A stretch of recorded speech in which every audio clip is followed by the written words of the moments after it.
Hello everyone, and a very warm welcome to the third edition of the Get Wiser Summit, organised by the Wise Global Movement at Ashoka. I'm Julie Pybus, the editor of Pioneers Post, and I'm here to lead us through a conversation with Dr. Iman Bibars, the founder of the Wise Movement. But first, I'm going to tell you about this Get Wiser Summit, which is taking place today and tomorrow.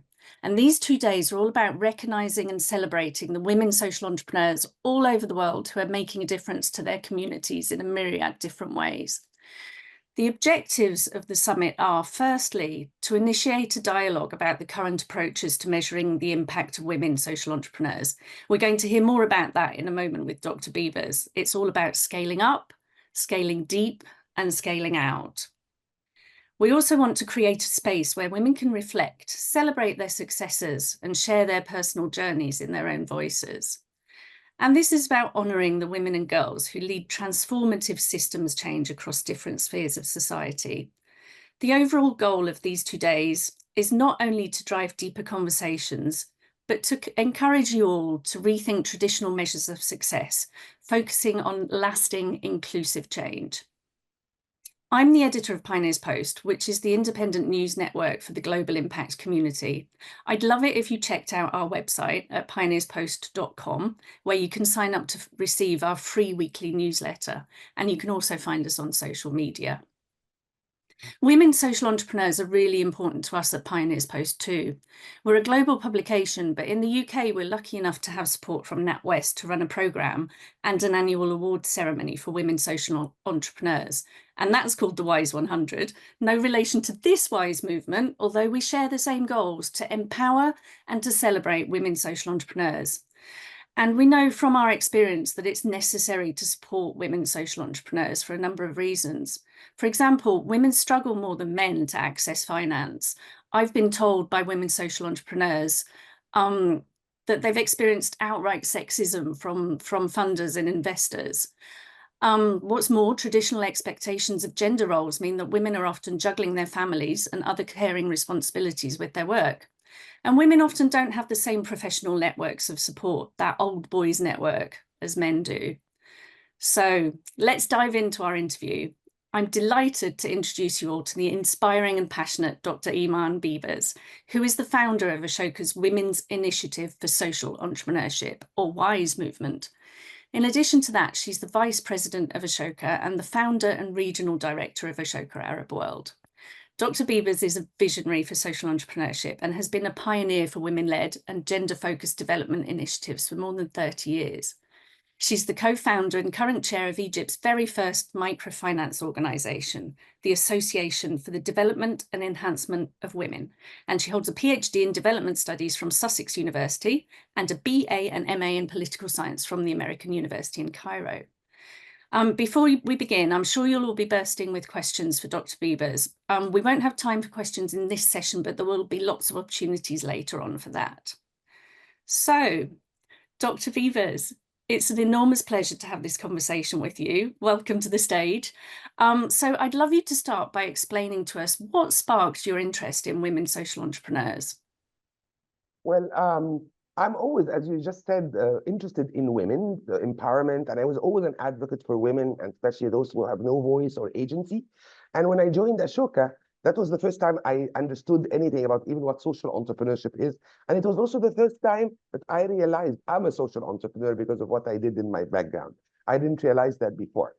And then part of it was, again, working with a lot of women social entrepreneurs and being friends with a lot of the fellows across the world. I was very excited and really impressed by all their work. Then in 2009, Skoll invited me to go and talk about Ashoka in general and women in Ashoka as social entrepreneurs. And it was the first time for me to look at the numbers, and I discovered that Ashoka has 40% of their fellows women, which is really higher than any sector. Usually it's 3%, 18%. We had 40% of our fellows are women. And that was impressive, and that's what I talked about. But then when I asked, and the data available at that time, how many women scale? And I was like everybody, using the same terms that the business sector used. Scaling up means replication. And they said only 7%. Now, I had a lot of fellows that I know from all over the world. And I said, this doesn't make sense. I know they have much bigger impact. So that's really what got me into not only looking at social entrepreneurs in general and really loving every work we do with them all over the world, but really looking at women social entrepreneurs. And then how did that interest in women's social entrepreneurship and those things you were picking up about the differences there, how did that lead into the Women's Initiative for Social Entrepreneurship? How did that begin? Well, it began with that research. Once I discovered that the definition of scale, even inside Ashoka, was a little bit different than what I had, experienced with all these fellows and social entrepreneurs, I started digging and doing more research. I talked to a lot of fellows all over the world, North, East, West, and South. I looked at their work. I looked at my work. I looked at our fellows' work. And I discovered, you know what? This is not enough. And I came up with a lot of conclusions that we know from the beginning. There is no old girls club, like all the boys club. There is no access to finance. There is a lot of sexism, everywhere, by the way, not only in the South. And I came and said, why are we saying this? Why are we talking in English of scaling up, meaning that you scale out? And I said, we've changed laws. I personally, with the NGO I co-founded, we changed the law many years ago, and it affected millions. And other fellows will talk about affected millions. So I said, you know what? We have to really look and support women, not because they are facing challenges, because they have overcome challenges, and we have to celebrate them. So the language completely changed. We want to redefine success, and we came up with scale up, scale deep, and scale out. And we also have to recognize and ask our fellows to talk about how they overcome challenges. So they did succeed in spite of gender-specific challenges. So that we talked with young change makers also, these young girls who are doing wonderful work on a smaller level. And that's where the WISE came. And at that time, I didn't think there was too many WISEs. I thought Women Initiative for Social Entrepreneurship is a bright idea. and we registered like this, and then I discovered there were other WISEs. But we think women are wise, and we want everybody to get wiser. Lovely. And we're going to come back to these notions of scaling up, scaling deep, so scaling wide, and explain that all in a bit more depth in a moment. But before that, tell me about the WISE movement in general. What are its objectives? Okay, so the WISE movement, it's very important. It's a global movement, and it's a movement. It's not a program. So it's an open source. Everything we're using, we want everybody to be on board. And we're asking now through this even summit, and every summit we do is the more people join and understand it, the better. But the first really goal, actually, before the objectives, is to really create a paradigm shift in the ecosystem, in all the players that affect how women social entrepreneurs are funded, supported, trained, or even perceived. The idea here is that women, we want to redefine success, not to mean just reach, but to mean impact. We want women, we want the ecosystem, whether it's the donors or other players or the media or universities. When they look at a women-led organization, they just don't ask them about how many people you have reached, but how many people have you impacted. And that's why impact is different than reach. And up till now, the narrative has been really related to the business sector. If you reach more people, you make more money. And that works in the business sector, which we call now scale out. If you reach more people, of course, you reach them and it's important. So we don't completely, forget about that. But if I sell 1 million hamburgers, I'll get $1 million, right? It's clear. But if I talk to 1 million men in a traditional society, for example, and tell them, I've reached you all, you million guys, I want you to stop FGM and wife battering. I have no idea if anybody cared about what I said or listened or changed or anything. So reach is not impact all the time. I'm not denying the importance of scaling out and reaching and replication, because it's important to spread the word. It's important for people to know about the cause. But the impact is a little bit different, because you have to be able to measure it in a different way. And that's really what we're trying to tell all the players. We want to celebrate women. We want women to work together and help them. But we also want the ecosystem to change, so that we don't have to keep on trying to explain ourselves all the time. We want the ecosystem to put the university to do research on that and prove our point. And we are proving our point through the storytelling initiative. but also the media to start talking about it differently. The donors, the investors, when they look, they don't say how many people you have reached only, they look at the scaling up and the implication of it. And the social entrepreneurs themselves. A lot of our storytelling initiatives, we sit with the fellow or the social entrepreneur, and she herself might not have discovered that she has scaled up, deep, and out, because they're so cost-driven. So we want the world, the ecosystem, all the players to recognize the impact of women and to recognize that they have a strong impact on social problems, and at the same time, they are reaching a lot of people.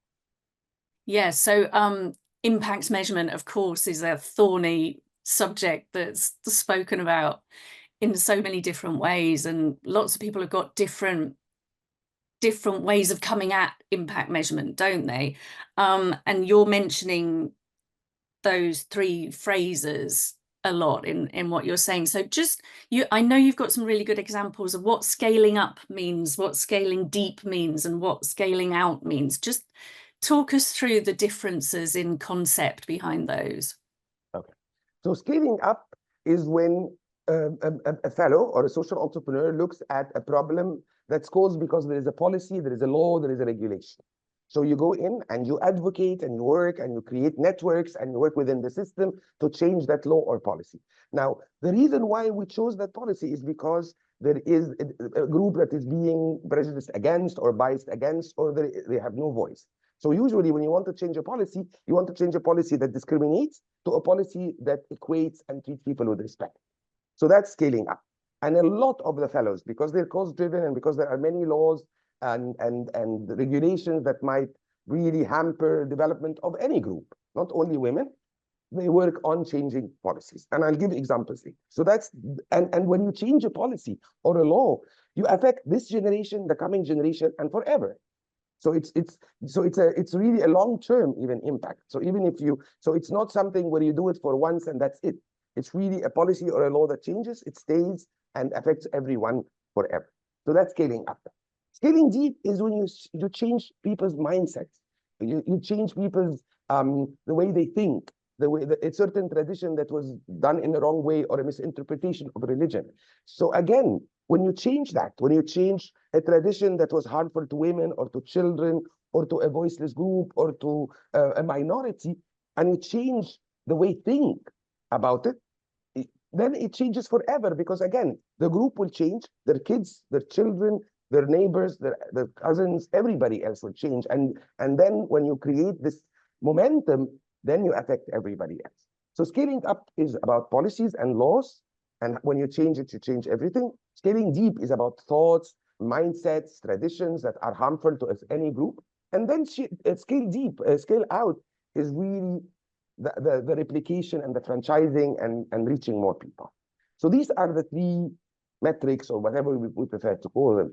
And I just want to say that we have evidence of these phrases, as you call them.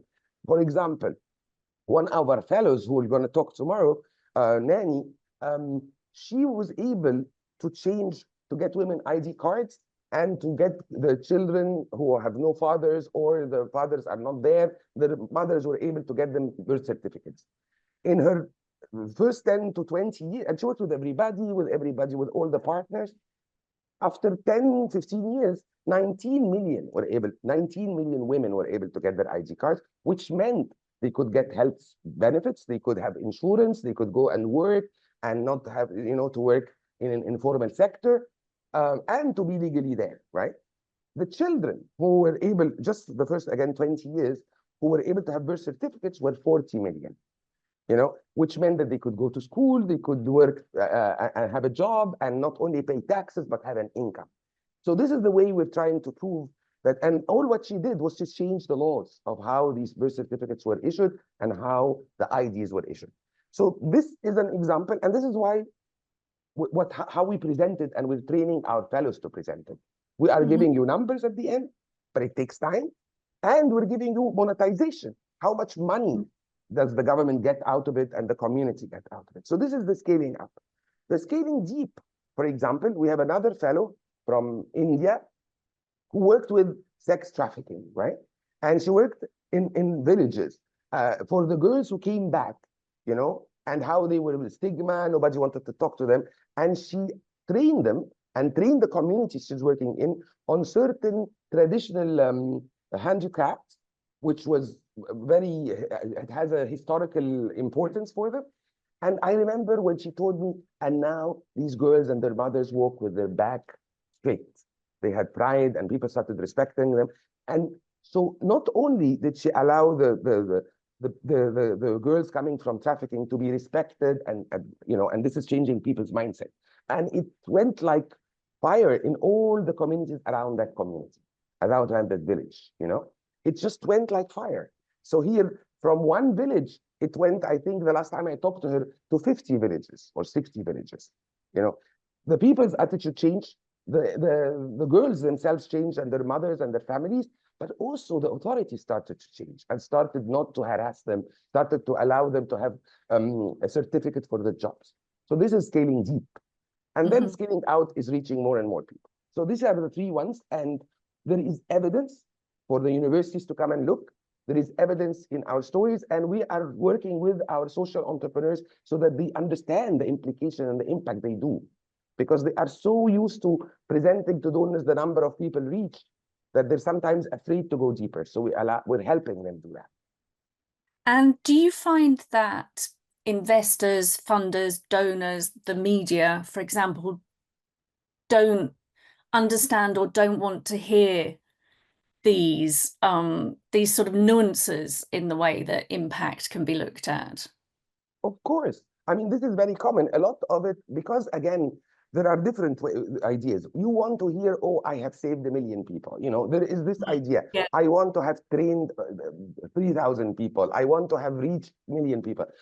But at the end, because they are not on the ground, you know, and of course it's good, reach and help 1 million people.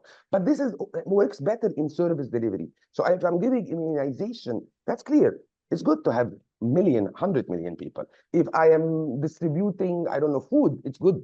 But when it comes to changing mindsets and laws, and when it comes to affecting people, even give people voice, all these things that create even stable markets, by the way. So it's not like when people are empowered, when people are trained, the private sector will have better workers.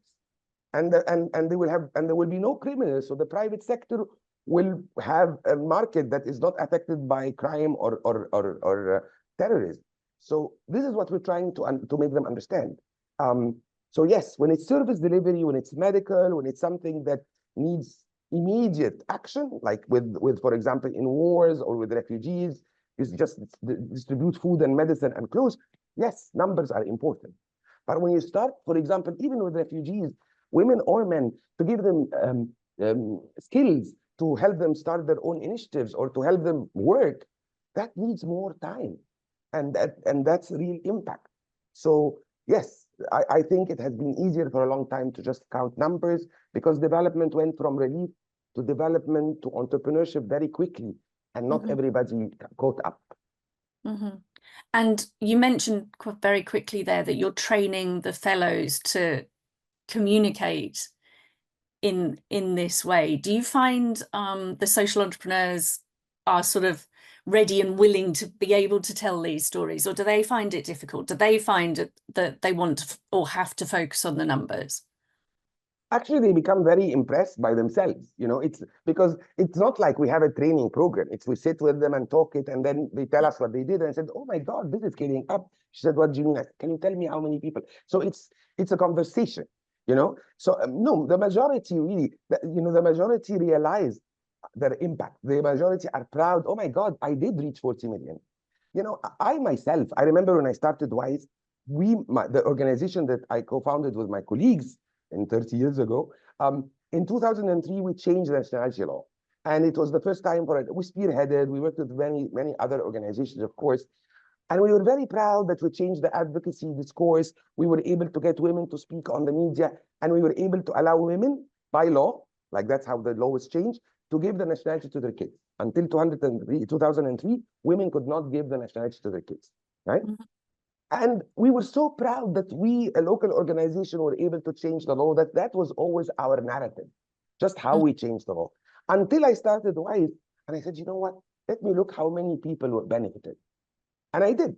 And there was 30, by 2018, it was 30 million, 37 actually, million young people got the Egyptian nationality, which meant they don't, and most of them are people from low income areas. They were able to go to school because they had to pay in dollars if they were non-Egyptians. They were able to work.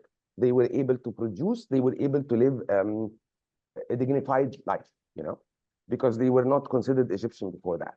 And I have, so again, even I did not think of this until I created WISE, and I said, oh my God, 37 million. And I told all my colleagues in the organization, we have done this impact and we never thought of it. So people get excited, and we are empowering them through WISE and through the Change Makers platform and other places, other activities in WISE, to not be afraid to say that, But we also work with the donors. So we worked with many organizations, and a lot of the young generation, I mean, it's not like there, but people are starting from organizations like Ashoka to speak about scaling deep. And everybody loves it, and people are thinking of it and scaling up in a different way.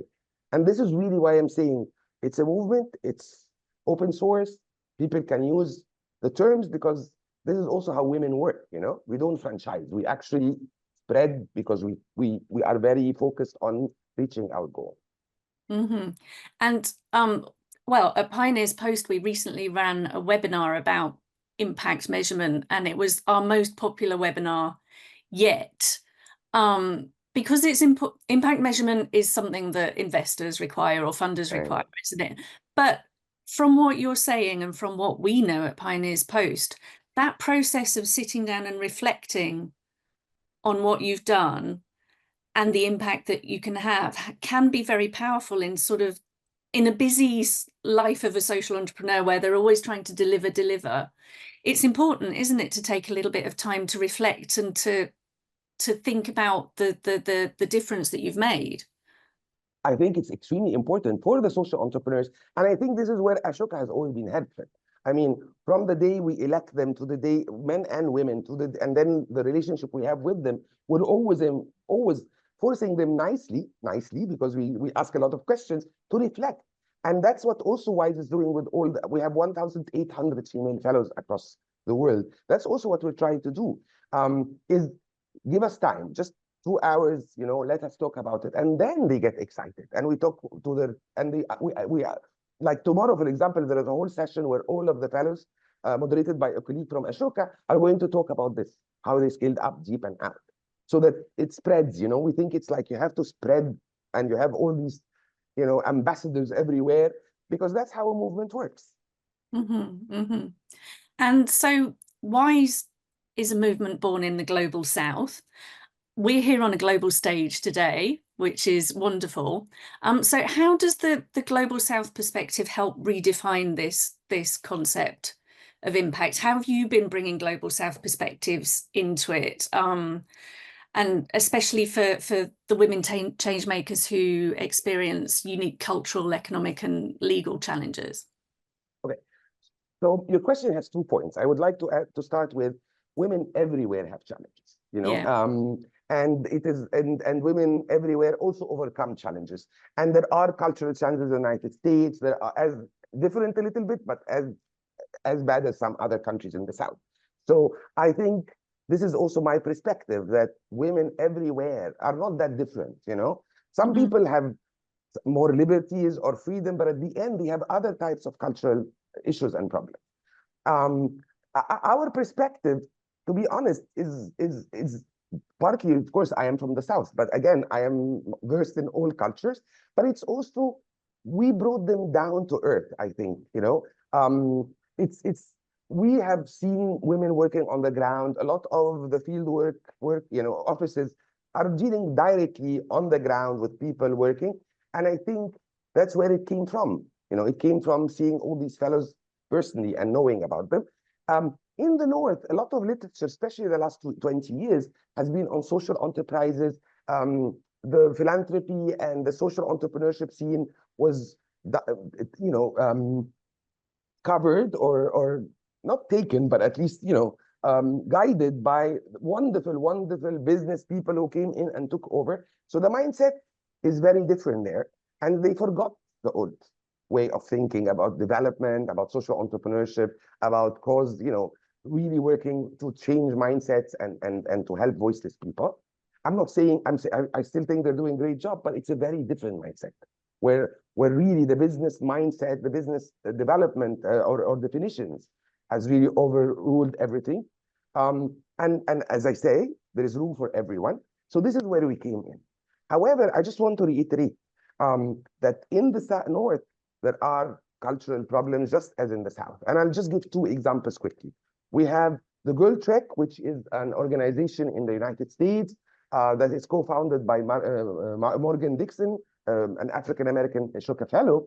And the Girl Trek, if you look at it superficially, yes, it is 3 million or 4 million women that were encouraged, now they're 4 million, to just walk, take care, they're all African-American women and girls, just at the beginning, walk, think about your health, but then it was transformed into a movement where women's self-esteem was improved, where girls and a lot of African-American women started caring about their health, where a lot of them, like hundreds and thousands of them, started their own initiatives, continued their education. So, and again, it has economic and social and psychological impact. But what was the cultural problems? It was that African-American women were always undermined, were always seen as they have teenage marriages, where the community around them did not respect them, their self-perception was not good. That's how it started. So that's a cultural problem that affects African-American women in the West. Another thing which you reminded me of about sexism. So another fellow who is first generation Korean, really, like she's young, but she just immigrated. She started a very, very successful entrepreneurial enterprise, really very successful. She was able to raise $9 million. However, in order to start her business and her social enterprise, she had to have all the board except her white males. She started in the States. It was in the States. And that was the only way to get the network. And that was everybody telling her that. So she was a newcomer. She had this wonderful enterprise. It was her business plan was great, but everyone told her you cannot succeed unless you get these people. A woman alone and also not, naturalized only recently will not be able to succeed. Although she did all the work. So cultural problems, social problems, sexist or gender-based problems are everywhere. And that's what I think women should realize, And that's why we want to create the All Girls Club. Yeah, absolutely. And you've been quite polite about the global north, really, but I think there's perhaps been a bit of a lack of humility from the global north in the way sometimes that social entrepreneurship has been defined and spoken about and said this is how you should do it. And perhaps we've forgotten, I'm in the global north, perhaps we've forgotten sometimes that we should have been listening to the people in the global south whose experiences are equally, if not more, worth listening to sometimes. Do you find that a sort of battle that you have to have sometimes? No, I I actually never had this. I mean, I actually was lucky maybe that everybody I met, north, south, east, west, we were all, very respectful of each other's feminism, and we were all women, women's advocates, and we were in Ashoka, we're all very similar, by the way. So the way they hire us is like the way we elect the fellows, but also across the world. Like, I got to know you, Julie, and there's no tension between us. So I have been lucky. Partly it's my character, but partly it's I'm lucky that I meet all these wonderful women that are, if women are strong and if women trust themselves, we are the same species, regardless where we come from. This is really my belief. Yeah, absolutely. I'm glad that you take that positive approach. You've flagged up a few of the common challenges faced by women change makers, and there must be lots more examples that you can flag up to me. You've spoken about sexism and cultural and social issues. What other issues do you find that women change makers face in the movement? Well, there is a perception, actually, in general, by the way, about women that I don't agree with. The perception is that women, when they work with each other, they fight each other or they impede the progress of each other, which is not true. But if we are put in positions, like for example, I think 18% maximum of every leader in the United States, like all in the private sector, are women. 70% of them are HR. You know, so if They're the in only human position, resources. yeah, They're in, human resources, yeah. yeah. So if these are the positions we only take, by default, we're only going to compete with another woman, right? And who said, like, when you have two CEOs and both of them are competing from the same job, of course they're not going to be friendly. So these perceptions, you know, I kind of try to even tell other women that it's not true. Like I met a lot of women in my life, and I have supported a lot of women, and I've been supported by women. So I really don't think that women fight women. It's just that the opportunities for us are very limited everywhere in the world, and so by luck, if you know, that's how I'm going to compete with you if it's the only jobs that women take, you know. So this is one thing. Um, I just think so. I think also some women have other challenges, which is kind of complicated. So if you are a woman, let's take me. I will not take even the African American. You're a woman, you're Egyptian/Arab, you're a Muslim, you have a lot of lamps, you know, lighting lamps. uh, I don't feel it, but I know other people feel it. Again, I don't feel any of these issues. But yes, if you are, you know, all these, there's the intersectionality between all these issues that are all problematic, you know. So women do face, if you're an African American in America, if you're an immigrant, a Muslim immigrant in Belgium, and a woman, you have all these, you have problems from the outside world, you have, and actually you also have perceptions that are not true, you know. So not every covered woman is a woman that is submissive, you know, and not every woman who is not covered is too westernized. So there are these images of women that these are over challenges for any type of minority, you know, because it's an added problem to you being a woman, you know. Do you feel hopeful that these problems will be overcome, given the very difficult socio-political situation the world seems to be in at the moment? How do you feel we stand as women in the world and as women change makers? Well, as women change makers, without the race and every other, you know, no, I'm actually optimistic, because I think there is a revival, resurrection of people caring about impact. You know, there are many books that are talking about how there is a difference between service delivery and really, as a social entrepreneur, you are having an impact. I think people are waking up, especially the younger generation, that, you know, if you want to start a social enterprise, you have to make profit. And if you make profit, you're not going to go to the lowest, you know, the lowest level, economic level of people, not in the South, but also in the West. So I am very optimistic. I think there is a lot of hope among the young generations who are much more sensitive to global issues, whether even political, and we'll not talk about that now, but even all these wonderful people that are now, you know, demonstrating for any genocide that's taking place. But also, younger people are very open and aware of climate problems, of racial discrimination, of, you know, of every type of discrimination that makes people voiceless. So I think people are more aware, you know. And although the older generation are still struggling, I think the younger generation is our hope. And they will understand this language, you know, because they have not been tainted by certain, you know, ideas or tradition. They're really open to new ideas. So actually, I'm optimistic. Great. So we've touched a little bit already on the sort of untold stories of impact that women are creating, but how can we get those untold stories, those narratives out to inspire other people? So we have several, you know, we have several tools in WISE. We're trying also to share with everybody.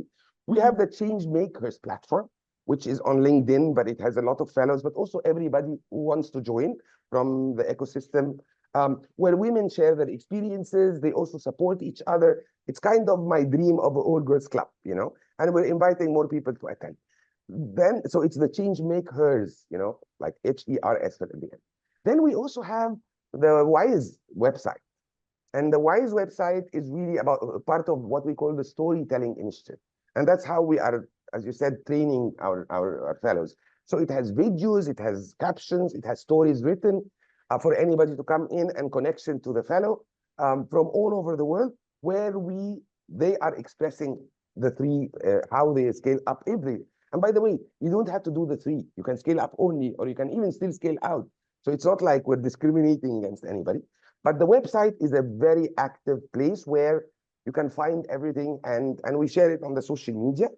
And the Get Wiser is our third. So we have the Changemakers, the Wise storytelling website, and the Get Wiser. Every year or 2 years, we have this Get Wiser. We have everybody from the ecosystem. We invite a lot of people to attend, and we start a discussion and a dialogue that even continues after this, because everybody who registered, our team follows up with them. So it's not, this is the way we can do it. We invite a lot of the partners, but also, people like us, like Ashoka, Echoing Green, or Schwab, or Skoll, all Porticus, all of these people, I mean, these organizations and their teams are also joined to come and attend. And in previous Get Wisers, they even moderated some sessions.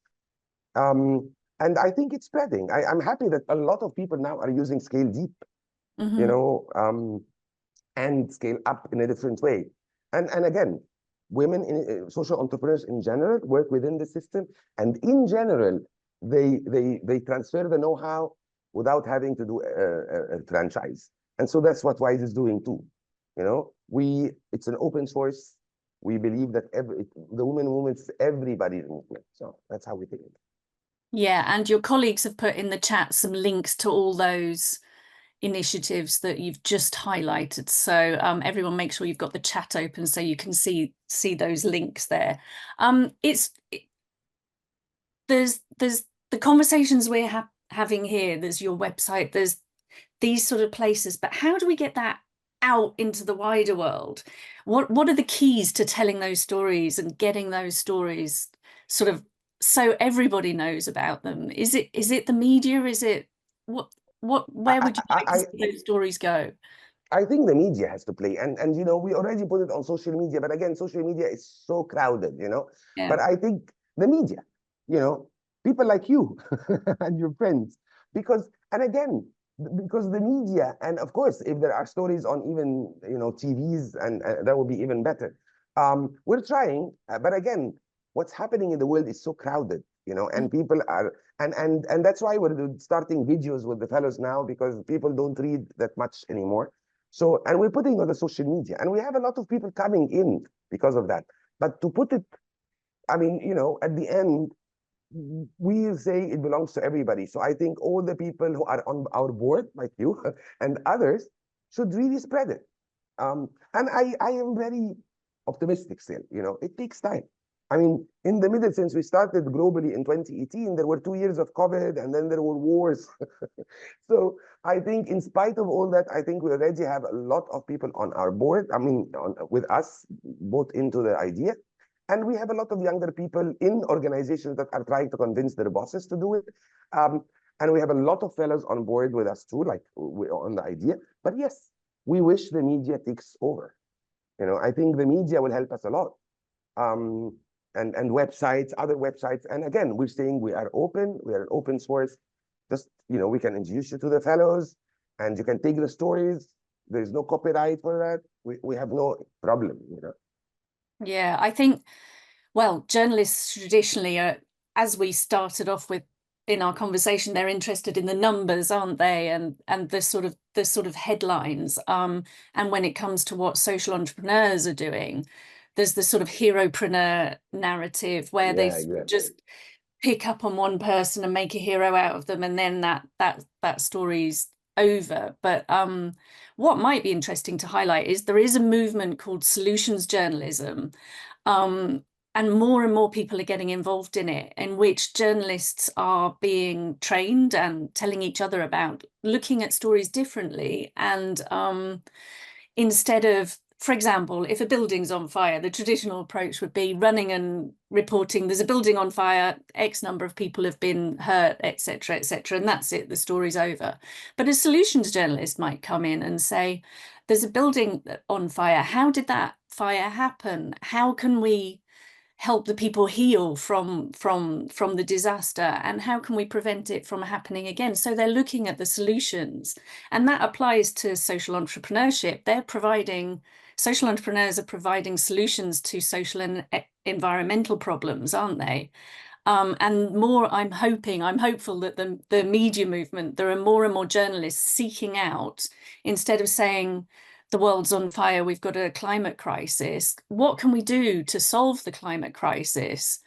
And what solutions Exactly. exist in, for example, Egypt? Who's doing something in Egypt to combat the climate crisis, and how can we learn from that and maybe do the same in Northern Ireland or somewhere else? And so that's a really interesting approach that I hope is going to help you get those stories Well, out. I hope so too. And I think, we're inviting any young journalist all over the world who hasn't even worked in a newspaper yet to come over and help us write these stories and spread them. It can be online. They can come over to Egypt or any place in Ashoka, because WISE is a global movement. Because we're inviting all these young women and men who are, at the very early stage of being a journalist to come. There are wonderful stories, and you will say it differently. You will, you will not talk about how, you're not going to make it ethnic, and it's really about, these are people that had impact, and yes, talk about the problem and don't create a hero, but talk about the impact of the solution of this problem. Because yes, our social entrepreneurs are wonderful, but it takes a village to change anything. And so most all our successful entrepreneurs, social entrepreneurs, never worked alone. They worked with a group of employees and colleagues and friends. So yes, please tell all the young journalists and the mature journalists to take care of this, because this is our hope. Absolutely. Okay, we're just going to wrap up in a moment, but before we do so, I'm sure, Dr. Bibars, there's maybe a couple of stories of inspiring women social entrepreneurs that you might want to highlight to us, to inspire us before we finish, and also maybe tell us a little bit about the next steps for the WISE movement.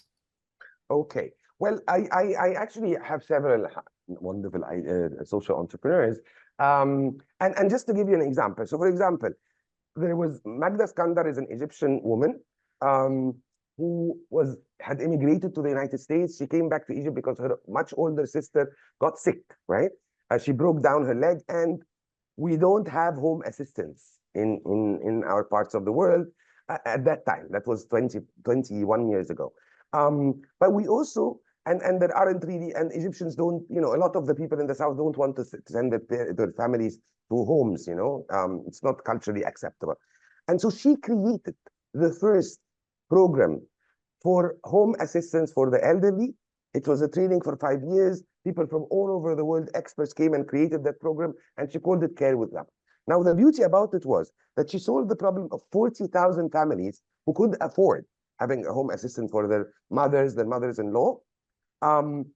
40,000 jobs, 80% of them are women and not educated, and their salary, their income increased by 1,000 times, like, because of the cost. But also her enterprise, which is called Care with Love, the training that took place was a loan to these women or the men, and they would pay it back. And she created an employment rate. So we had 40,000 families who were able to take care of their elderly very well as home assistants, and 40,000 jobs were created. And this was very successful. And it was, and not only this, but it was replicated by others actually, in other countries and and she expanded in other areas of Egypt. Now, this was targeted to just the old people who nobody was taking care of them, but it created job and it solved the problem, and she was a woman. Because what we're saying is, when we're talking about women social entrepreneurs, they are entrepreneurs and they are innovators in every field. So for me, it's not that they have to empower women. She works with a problem of employment and longevity, or people who are older who don't have services. So this is one case. Another case is a fellow in the United States who created a program where, an IT program, technological program, where girls who are abused or assaulted at university can report anonymously, because what she discovered when she was at university is that when they're assaulted, sometimes they don't report immediately. And when they don't report immediately, if it takes time, the police refuses to get it, and they're still traumatized and so on. So she created this, and in agreement with the police and everybody, she would report anonymously about the case and what happened to her, and it could stay until she's ready to come forward. But also that technological system will also notice if the abuser has been mentioned by several women, so that then it goes back and it goes to court, or it goes to the police and authorities. And this was wonderful, because suddenly all universities, like I think 12 or 14 universities, use that program now. And she started going into the entertainment field, and she has 12 universities. She had, I think, 50,000 per year of across of girls being abused, and several of the abusers have been already, taken to court and penalized because of the stories of several women. And she changed how the police works. They recognize, because it's stamped, and if she comes 8 months later, 6 months later, because she reported immediately in writing with all the evidence, whatever is needed from her, without having to go through the nightmare of being checked and all that stuff. So she's had impact in a lot of different ways that you've been Exactly. talking about. Yeah, Yeah. absolutely. So quickly, before we finish, next steps for the WISE movement, what should we be looking out for? Well, we are a couple of things. First of all, this Get Wiser Summit is for people to pledge support to us in different ways, but also we're trying to fundraise for 30 fellows a year across the world, 30 female fellows. And this is one of our goals. So we're working on the fundraising and trying to get support.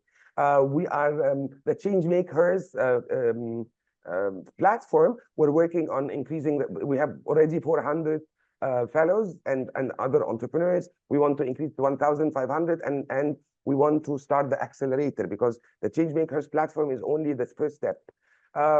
We are actually launching again the website. It was launched before, but now, because there are many videos and not only stories, so we're launching that. What else? I have to remember. We have so many stories, and yeah, and actually, we need the media to come on board. We need the universities to come on board. So we're trying to work with several universities in the South and West to show them the stories, and for them to be able to, report and spread the word. Perfect. All right. I'm being told we're running out of time, so I am going to thank you, Dr. Iman Bibars, for these fascinating insights into the work of the WISE movement and how it's working in practice on the ground.